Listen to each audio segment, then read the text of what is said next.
Bien, hermanos, Dios les bendiga. Qué bueno que podemos estar por aquí para compartir nuestro tiempo de reflexión bíblica del día de hoy. Estamos en la semana 5, Semana de la Fe y la Gracia, el día 3. Hoy vamos a hablar de la gracia que nos enseña. La gracia que nos enseña, ese es el tema de hoy. Vamos a orar para que comencemos nuestra reflexión de este día. Honramos y bendecimos tu nombre, Dios, por el privilegio maravilloso que nos das de ser tus hijos, de pertenecer a tu reino, de habernos lavado con la sangre de Jesucristo, tu Hijo, de haber pagado el precio de nuestra redención en la cruz del Calvario. Gracias, Señor, por este tiempo que nos permite compartir tu palabra, meditar en tu palabra, Señor, reflexionar en tu palabra. Te pedimos, oh Dios, que nos bendiga, que tu Espíritu Santo esté en medio nuestro para guiarnos al conocimiento de la verdad y que tú permitas, oh Dios, que tus propósitos se cumplan en nuestras vidas hoy, Señor. Te ruego, Señor, que nos acompañes en este tiempo, que dé entendimiento y sabiduría a cada uno de mis hermanos y hermanas y que nos permita obedecer tu palabra, ponerla en práctica y compartirla con los demás. En el nombre de Jesús. Amén. Amén. Bien, hermanos, hoy vamos a hablar de la gracia que nos enseña. La gracia que nos enseña. El texto bíblico de hoy está en Tito capítulo 2, versículos 11 y 12. Presta atención a este versículo porque es muy profundo. Porque la gracia de Dios se ha manifestado para salvación a todos los hombres, enseñándonos que, renunciando a la impiedad y a los deseos mundanos, vivamos en este siglo sobria, justa y piadosamente. Enseñándonos que, renunciando a la impiedad y a los deseos mundanos, vivamos en este siglo sobria, justa y piadosamente. El versículo comienza confirmando algo que ya nosotros hemos estudiado. La gracia de Dios se ha manifestado para salvación. La gracia de Dios nos salva. Somos salvos por gracia. Fue la primera reflexión de esta semana 5. De modo que es una gracia salvadora, no es por obra para que nadie se gloríe, y esa gracia de Dios, esa dádiva de Dios, ese regalo inmerecido de Dios para nosotros, se llama salvación. Ahora, esa gracia salvadora, ese don inmerecido que nos salva, nos enseña algo. ¿Qué nos enseña? Que tenemos que renunciar a la impiedad y a los deseos mundanos y vivir en este siglo sobria, justa y piadosamente. Sobria, justa y piadosamente. El apóstol Pedro aconseja: sean sobrios y velad, porque vuestro adversario, el diablo, anda como león rugiente buscando a quien devorar. De modo que ese es un consejo bíblico: sean sobrios y velad. El apóstol Pablo también aconseja: no se embriaguen con vino, en lo cual hay disolución, sino sean llenos del Espíritu Santo. O sea, si quieres embriagarte, que es lo contrario de estar sobrio, si quieres embriagarte de algo, entonces embriágate del Espíritu Santo. Pero la Biblia nos invita a vivir sobria, justa y piadosamente. Esas tres palabras implican en cierto modo una vida equilibrada. La sobriedad habla de eso, de estar en plena facultad de dominio de tus emociones, de tus decisiones. Eso es sobrio. Justo es aplicar de manera adecuada la corrección. Ser justo es dar a cada uno lo que realmente merece. Dios no solamente es justo, Dios es también misericordioso, por eso nos da más allá de lo que nosotros merecemos, nos extiende su favor más allá de lo merecido. Por lo menos Dios nos pide que seamos justos y piadosos, que nuestras acciones sean acciones de piedad, guiadas por la bondad, por la piedad, por el amor, por la misericordia, etc. Entonces, en contexto general, eso es lo que nos dice el versículo. La gracia nos viene a enseñar que tenemos que renunciar a la impiedad, que tenemos que renunciar a los deseos mundanos y que tenemos que vivir sobria, justa y piadosamente. La gracia de Dios no solo salva, sino que también instruye, transforma y capacita para vivir en santidad. La gracia de Dios no solo salva, sino que también instruye, transforma y capacita para vivir en santidad. Quizás una manera global, una manera de englobar todas esas enseñanzas de la gracia es eso, santidad. Porque ese englobar el trabajo, lo que nos enseña la gracia, implica renunciar a la impiedad, renunciar a los deseos mundanos, vivir sobria, justa y piadosamente. La suma de eso produce santidad. La gracia de Dios, vamos al texto de la reflexión, la gracia de Dios no es solo el punto de partida de la vida cristiana. Es también el proceso continuo que nos forma, nos corrige y nos transforma. Vivimos bajo la gracia. Estamos cubiertos bajo la gracia de Dios. Esa es nuestra cobertura. Por lo tanto, la gracia no es solo el punto de partida, sino que es el universo en el que nosotros entramos y en el que al entrar somos formados, corregidos y transformados.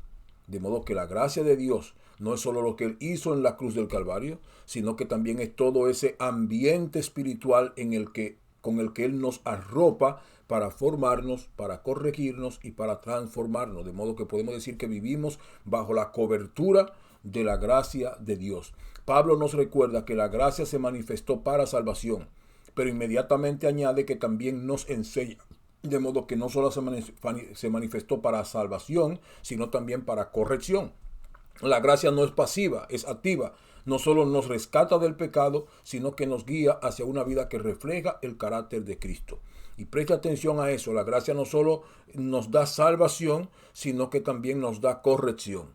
Porque la salvación debe traer consigo la corrección de nuestra vieja vida, de nuestra vieja naturaleza, para poder incluirnos en esa nueva naturaleza, un nuevo carácter, un nuevo hombre, un hombre transformado. De modo que esa cobertura de la gracia de Dios no solamente nos salva, sino que nos cubre completamente para darnos un estilo de vida piadoso, transformado, formado por el carácter de Jesucristo. La gracia es una maestra paciente. Nos muestra lo que debemos dejar atrás, la impiedad, los deseos que nos alejan de Dios, los hábitos que nos esclavizan, y nos enseña cómo vivir de manera sobria, justa y piadosa. La gracia es una maestra paciente. Nos muestra lo que debemos dejar atrás, la impiedad, los deseos que nos alejan de Dios, los hábitos que nos esclavizan, y nos enseña cómo vivir de manera sobria, justa y piadosa. No nos exige perfección instantánea, pero sí nos invita a un crecimiento constante, que es como nosotros entendemos el proceso de santificación. De modo que cuando nos convertimos, por gracia somos salvos, pero la gracia empieza a enseñarnos pacientemente lo que Dios espera que nosotros abandonemos y lo que Dios espera que nosotros tomemos de nuestra nueva vida, y poco a poco nos va llevando en progreso para una vida piadosa. De modo que no nos exige ser perfecto, inmediatamente nos convertimos, pero nos invita a un crecimiento constante. El creyente debe crecer constantemente, debe estar procurando permanentemente aprender de Dios cuál es su voluntad y pedirle a Dios obediencia para poner en práctica todos los días la voluntad de Dios. La gracia no solo perdona lo que fuimos, sino que la gracia forma lo que estamos llamados a ser. De modo que por medio de la gracia son perdonados nuestros pecados pasados, pero por medio de la gracia se empieza a formar lo que Dios quiere que nosotros seamos. A veces pensamos que la gracia como un permiso es como un permiso para seguir igual. El apóstol Pablo hizo la pregunta: ¿qué pues pecaremos para que la gracia abunde? Entonces a veces pensamos en la gracia como un permiso para seguir igual, pero la Escritura nos muestra lo contrario. La gracia es poder para cambiar. Yo no podía cambiar por mí mismo, no había fuerza ni recursos en mí para yo poder satisfacer las demandas de Dios, y con su gracia Dios me cubre de amor, Dios me cubre de su paciencia, a fin de que Él, esperando pacientemente y con amor mi transformación mientras trabaja en mí, me va impulsando al cambio. De modo, no es que Dios se hace tolerante de mi pecado, sino que Dios se hace paciente mientras Él mismo va formando en mí la vasija, el instrumento que Él quiere en mí, pero necesita de mí que yo me deje guiar y guardar bajo esa gracia y muestre voluntad de cambio en el proceso. De modo que a veces podemos pensar entonces en la gracia como un permiso para seguir igual. Claro, porque Dios no me va a lanzar un juicio condenatorio de inmediato. Pero la Escritura nos muestra lo contrario. La gracia es poder para cambiar. De modo que a través de la gracia Dios no solamente me salva, sino que me da el poder para ser transformado. Es la fuerza que nos levanta cuando caemos. Es la voz que nos corrige con amor y la mano que nos guía hacia la vida de santidad. La gracia no nos acusa, nos transforma, no nos condena, nos capacita. Y esto es importante, porque es como Dios trabaja para ir así formando el nuevo hombre en nuestras vidas. La gracia no es un permiso para seguir igual, aunque no nos lleva a velocidad, pero no quiere decir que estamos estáticos igual que como llegamos. De modo que no es un permiso para seguir igual, pero la Escritura muestra lo contrario. La gracia es poder para cambiar. ¿Y cómo se manifiesta ese poder para nosotros cambiar? En fuerza que nos levanta cuando caemos, de modo que en el proceso de desarrollo de nuestra vida cristiana podemos caer, pero es su gracia la que nos levanta. Si no fuera por su gracia, entonces a la primera caída nos quedamos. La Biblia dice 7 veces cae el justo, 7 veces Jehová lo levanta. Eso es manifestación de su gracia, de su trabajo con nosotros, de su paciencia y amor para trabajar con nosotros hasta formar en nosotros el nuevo hombre. De modo que la gracia de Dios nos levanta. Es esa voz que nos corrige. Es esa voz del Espíritu Santo en nuestro interior hablándonos para corregirnos cuando estamos mal. Eso es gracia. Y es la mano que nos guía hacia la vida de santidad. Eso es gracia, no nos deja solo. Esa mano puede ser su palabra, esa mano puede ser el consejo que recibimos de personas más maduras que nosotros para avanzar en momentos de dificultad, pero esa gracia de Dios se manifiesta como una mano que nos toma para guiarnos a la santidad. La gracia no nos acusa, sino que nos transforma. No juzguen para que no sean juzgados.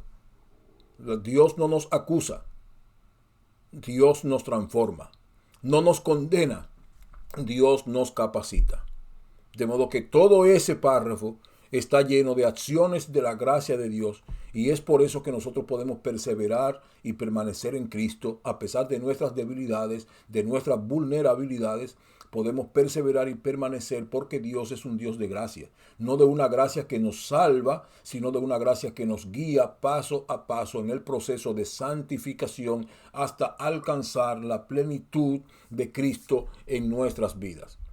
Cuando permitimos que la gracia nos enseñe, descubrimos que la santidad no es una carga, sino una respuesta agradecida al amor de Dios. Ya eso lo hemos discutido en otro momento, en sermones en la iglesia. Descubrimos que la santidad no es una carga pesada.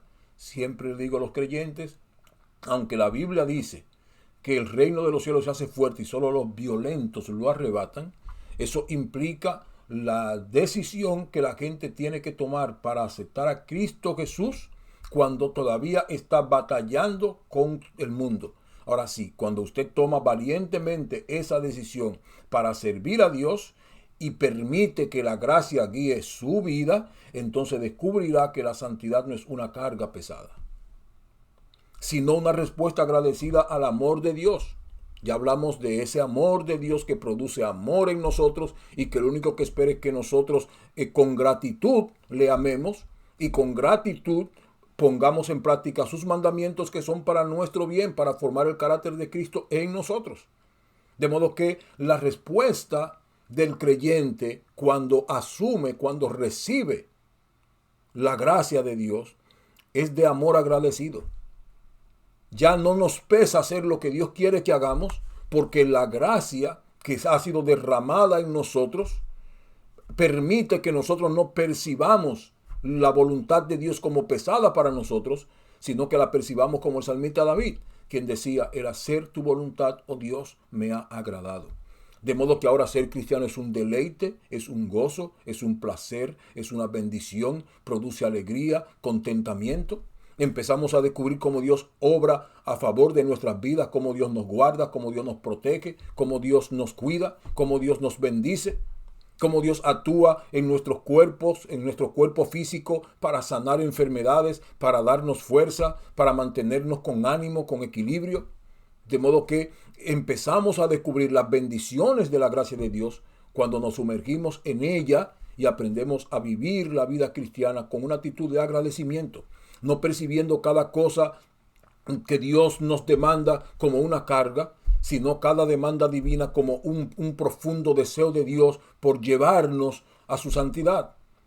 Porque Él quiere que nosotros seamos santos como Él es santo. De modo que Él quiere llevarnos, impulsarnos a poder desarrollar en nosotros la plenitud de la estatura de Cristo. La gracia nos libera del pecado y nos impulsa a vivir para la gloria del Padre Celestial. De modo que la misma gracia que nos salva es la gracia que nos guía a satisfacer las demandas de Dios con amor. Muchos piensan que en la gracia únicamente como el favor inmerecido que nos salvó. Pero la Biblia revela que la gracia también es nuestro maestro divino. No solo nos rescata del pecado, sino que nos enseña a dejar el pecado.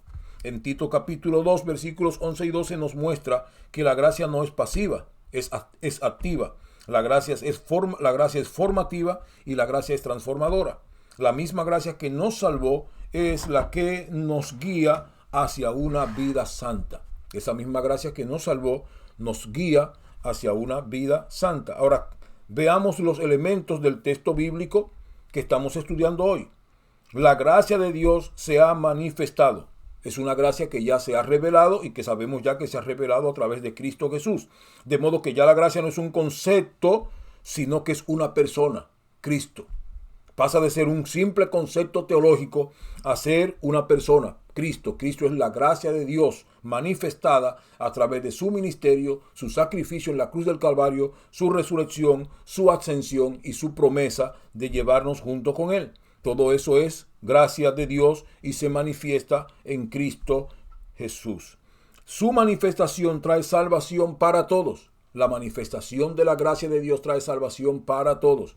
Toda la persona no creyente que escuche en algún momento estas enseñanzas debe recordar algo que he repetido en algunas otras reflexiones. La salvación está disponible para todos. Todos los hombres tienen la misma oportunidad, la misma posibilidad de ser salvos.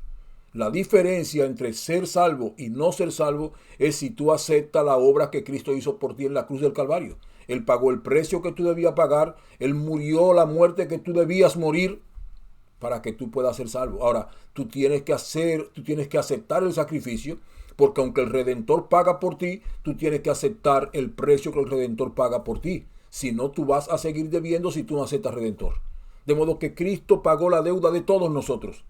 Ahora solo van a ser liberados de la deuda con el Padre Celestial aquellos que acepten que ese rescate le pertenece a ellos personalmente, porque la salvación es personal, no es colectiva, es personal.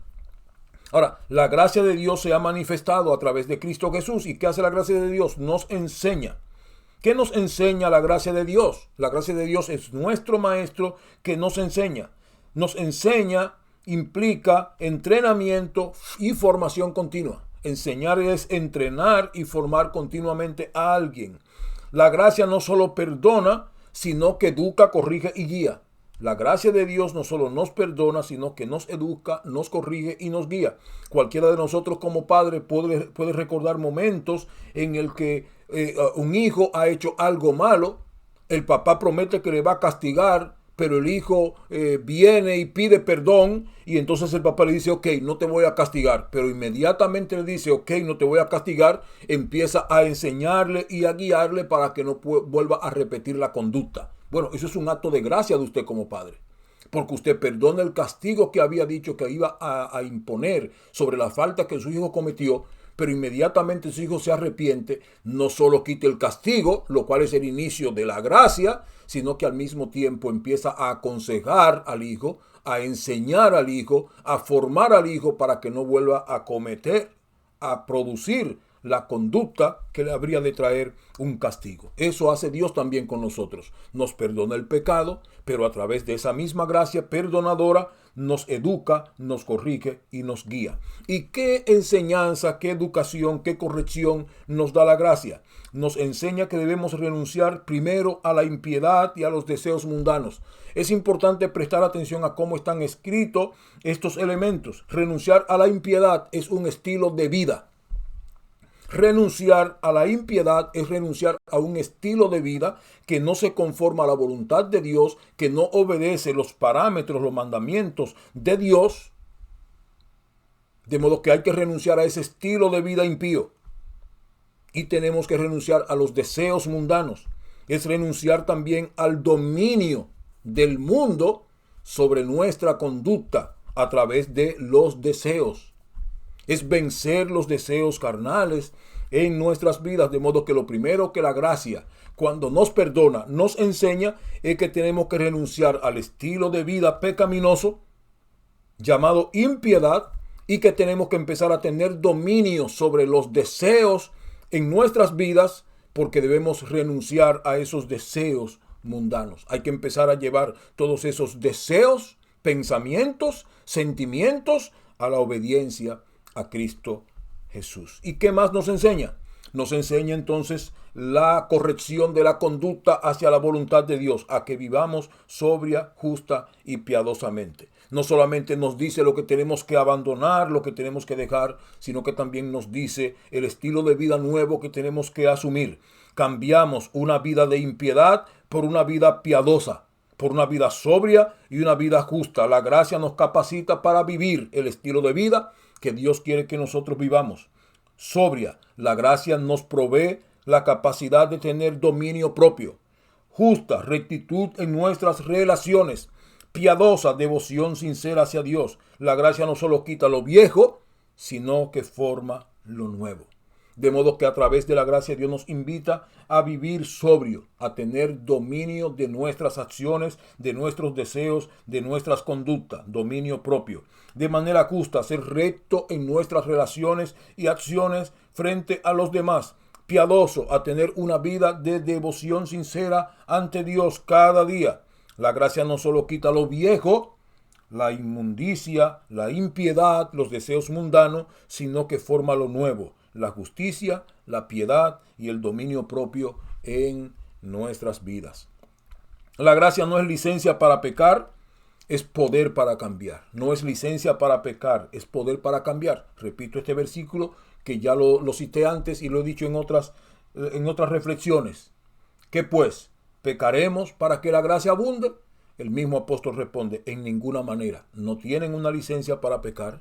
El que Dios sea paciente y misericordioso por su gracia, para guiarnos al crecimiento, a la santificación en un proceso continuo, no es una licencia para pecar, sino un poder para cambiar. Es ese Dios paciente esperando que nosotros cambiemos, no permitiéndonos pecar y alegrándose porque pequemos, sino siendo paciente, esperando por nuestro cambio mientras su gracia trabaja en nosotros.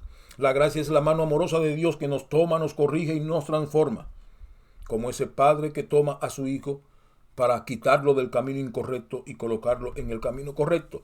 La santidad no nace del esfuerzo humano, sino de esa obra de gracia continua de Dios en nosotros. Eso es lo que nos santifica, esa paciencia de Dios mientras trabaja en nuestras vidas para formar nuestro carácter cristiano. Esa gracia de Dios nos va guiando a la santificación. Cuando entendemos esto, dejamos de luchar solos y comenzamos a cooperar con la obra del Espíritu voluntariamente. Cuando entendemos que Dios está siendo paciente con nosotros, que no está preocupado por acusarnos, por juzgarnos, por castigarnos, por maltratarnos, por patearnos, por sacarnos, sino que Él quiere amarnos, abrazarnos, fortalecernos, corregirnos, claro. Pero cuando asumimos eso con amor, entonces el proceso para mí y para Dios es más fácil. Porque yo sé que Dios me ama, pero ese amor que Dios me tiene no me va a permitir descuidarme en mi vida espiritual, sino que me va a impulsar a yo poder amar a Dios porque sé que Él me ama, porque sé que Él me cuida, que Él me protege, que Él me tiene paciencia, que Él es misericordioso conmigo y nadie quiere desagradar el corazón que le ama. Hasta que no entendamos que Dios nos ama y que eso no es un permiso para nosotros vivir de nuestra cuenta. Cuando yo como hijo descubro que mi papá me ama, yo no tomo el amor de mi padre como una licencia para yo hacer cosas a su espalda. Se supone que yo tomo el amor de mi padre para yo proteger el corazón y el amor de mi padre. Y yo digo, yo no haría esto porque yo sé que mi padre que me ama tanto se va a molestar. Dios espera eso mismo. Que el amor que Él tiene hacia nosotros no se convierta en una excusa para nosotros hacer cosas a espalda de Él, sino que el amor que Él nos tiene a nosotros se convierte en una motivación para nosotros decir, yo no voy a hacer absolutamente nada que entristezca el amor que Dios tiene hacia mí. Yo voy a responder con amor al amor de Dios. Aplicación práctica. Hoy identifica un hábito, actitud o patrón que la gracia quiere transformar en tu vida. Preséntalo al Señor con sinceridad y humildad. Pídele que te enseñe, que te fortalezca y que te guíe en el proceso de cambio. Confía en que la misma gracia que te salvó es la que te capacita para vivir en santidad. La aplicación. Identifica un hábito, actitud o área que la gracia quiere transformar. Número 2, entrégalo al Señor con humildad y fe. Lo primero es identificar. Identifica qué hábito, qué conducta, qué deseo, qué pensamiento la gracia de Dios debe transformar en tu vida. Lo segundo, al identificarlo, es entregarlo al Señor con humildad y fe en la oración. Siempre que vamos a orar debemos saber por qué vamos a orar. Pide que su gracia te enseñe a renunciar a lo viejo y abrazar lo nuevo. Pídele a Dios que por su gracia Él te enseñe a renunciar a lo viejo y abrazar lo nuevo. Es el proceso en el que nosotros estamos. Ese es el proceso de santificación en el que vivimos descubriendo áreas de nuestras vidas que todavía están dañadas por el pecado, que el Espíritu Santo de algún modo nos revela donde todavía quedan áreas dañadas y las ponemos en la presencia de Dios renunciando a ellas para que Dios haga surgir lo nuevo de Él en nuestra vida. Practica la obediencia diariamente, confiando en que la gracia te va a capacitar. Practica este ejercicio de descubrirte a ti mismo en la presencia de Dios todos los días, pedirle a Dios por el cambio, pedirle a Dios por una nueva conducta que venza a ese viejo hombre. Y si eso lo convierte en una práctica diaria, entonces Dios estará contento con tu progreso de santificación diariamente. No con un creyente descuidado que recibió el perdón, pero no es capaz de mejorar su vida como respuesta al perdón recibido. La gracia que salva también enseña, corrige y transforma. Es un maestro constante que nos guía hacia una vida sobria, justa y piadosa. Que vivamos cada día bajo la influencia de esta gracia poderosa. La gracia no solo perdona, la gracia forma. No solo perdona, la gracia forma. Y las preguntas de hoy finalmente. ¿Qué área de tu vida está señalando hoy la gracia de Dios para ser transformada? ¿Qué área de tu vida está señalando hoy la gracia de Dios para ser transformada? ¿Cómo puedes colaborar con la obra de la gracia en tu proceso de crecimiento espiritual? ¿Cómo puedes tú colaborar con lo que la gracia de Dios está haciendo en ti para crecer espiritualmente? ¿Y qué prácticas diarias pueden ayudarte a vivir de manera sobria, justa y piadosa, como enseña Tito 2, 11 al 12? ¿Qué prácticas diarias pueden ayudarte a vivir de manera sobria, justa y piadosa, como enseña Tito 2, 11 y 12? De modo que ojalá que podamos asumir esas prácticas diarias que nos van a enseñar a vivir sobria, justa y piadosamente en esta tierra. Rey y eterno Padre, gracias por este tiempo, gracias por esta reflexión, gracias por mis hermanos y hermanas que van a compartir este tiempo, Señor. Pido que tu Espíritu Santo les dé el entendimiento y la sabiduría necesaria y que nos ayude a aplicar en nuestras vidas, Señor, lo que aprendemos de tu palabra. Que tu gracia hoy cubra nuestro ser, que tu gracia hoy nos ayude a descubrir aquellas cosas en nuestras vidas que todavía necesitan ser ajustadas, moldeadas, oh Dios, cambiadas, transformadas, y que nosotros podamos traer esas áreas de nuestras vidas reveladas en nosotros por tu Espíritu Santo a tu presencia a través de la oración, para recibir la transformación necesaria, abandonando toda actitud, conducta, práctica, pensamiento, deseo del viejo hombre y asumiendo, Señor, un estilo de vida sobrio, justo y piadoso, agradable a ti, Señor. En el nombre de Jesús. Amén. Amén. Dios les bendiga, hermanos. Dios les guarde. Y mañana nos vemos en nuestra siguiente reflexión. Semana 5, día 4. Nos vemos mañana. Dios les bendiga a todos.